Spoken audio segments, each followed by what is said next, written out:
ever get that? Yeah. Like you're putting money aside little by little, and you think, this is pointless. But then, ages later, you check and you're like, whoa, how'd that happen? It's the small stuff adding up. What they call tiny gains, right? Yeah. And that is exactly where James Clear's book, Atomic Habits, comes in, which we're diving into today. Atomic habits. So we're talking teeny tiny changes instead of me trying to like overhaul my entire life overnight. Exactly. 1% better each day. That's the idea. Clear's big thing is don't get lost in some massive goal. It's the system you build. System's what gets you there. So like my goal's the destination, but the system's the car, the roadmap, all of that. That's it. And Clear knows a thing or two about this. You know, he had that awful accident back in high school, nearly died. Oh, right. Had to rebuild his whole life, literally, step by step. But those tiny wins, they added up. He went from like hospital bed to all-American athlete. Now that's motivating. But let's be real. We've all had times where we're like, am I even doing anything? You're putting in the work, but nothing's changing. That, my friend, is the plateau of latent potential in action. Catchy name. What's that mean? Think ice cube. You add heat. It's doing something, right? But for a while, it's just colder ice. Then, bam, meltdown. Habits are the same. So when I'm in that, is this even working phase? That's my ice cube moment. Exactly. Effort's building up, even if you don't see it yet. Okay, that makes me feel way better about all the stuff I haven't gotten to yet. Haha. And then one day, boom, you've melted the ice. People call it overnight success, but you know better. It was all those tiny melts along the way. I like that. So Clear breaks habit building down into 4 laws. Cue, craving, response, reward, gotta admit. Feels kind of overwhelming. We'll get into those, don't worry. For now, just remember, small changes done consistently, they make a huge difference. It's a system, not a one-time thing. So it's not all on me then. My willpower isn't gonna, like, single-handedly win this thing. Yeah. Because honestly, some days it's just not up to the task. Willpower, it's at its limits, like a muscle, right? You overuse it, gets tired. But the cool thing is there's something way more reliable: context. Context, like where I am matters. Big time. Think about it. You act different in a library versus, I don't know, a concert, right? Same you, different environment. Okay, yeah, but how do I actually UEC? Say I'm trying to break this bad habit, phone scrolling? Endless. It's a problem. And your environment's not helping, I bet. That's where Lewin's equation is kind of neat. It basically says your behavior, it's not all you, it's partly the situation you're in. So if my phone's right there, buzzing at me, I've already lost. It's rigged. Like, you know that Japanese train thing? Point and call system. They say everything out loud, reduces errors. Clear's habits scorecard, kind of similar. Scorecard. Now we're talking my language. What's that do? Makes you really see your habits. You write them down, good, bad, whatever.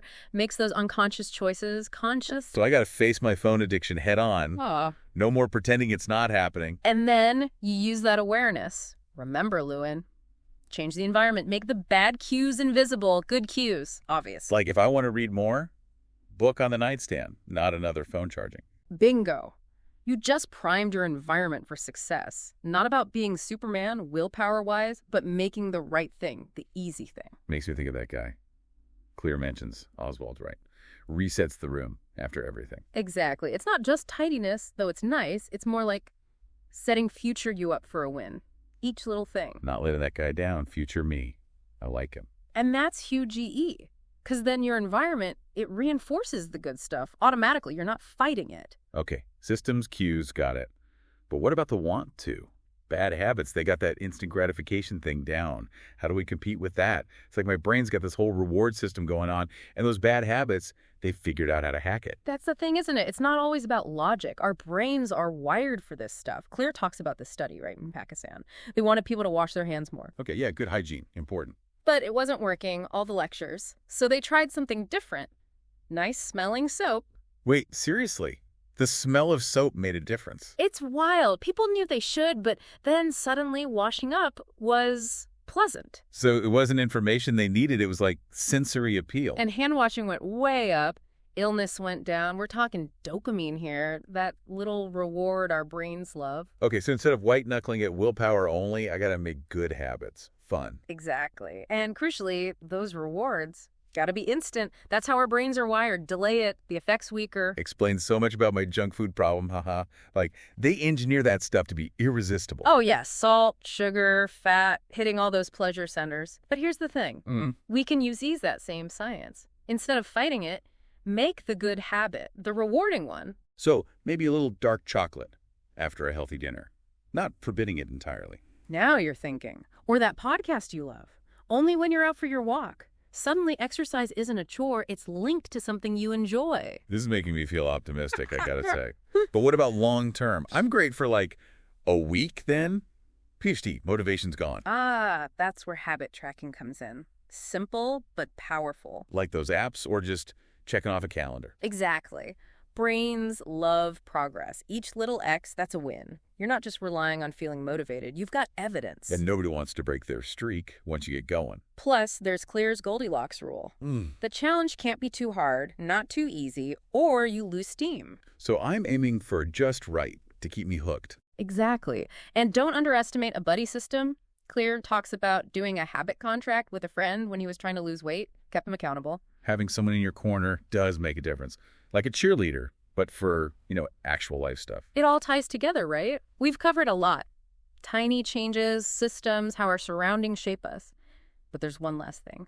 We've talked about building good habits. What about breaking the ones that hold us back, the beliefs we have? Ooh, that's deep. Yeah. So not just changing what I do, but what I think is possible. That's what I'm wondering, too. If we can rewire our actions, can we do that with those deep down beliefs, those limitations we put on ourselves? That's something to think about as you keep diving into Atomic Habits. It's not just about doing more, it's about becoming who we're truly capable of being. So here's to less autopilot, more deliberate growth, one tiny change at a time.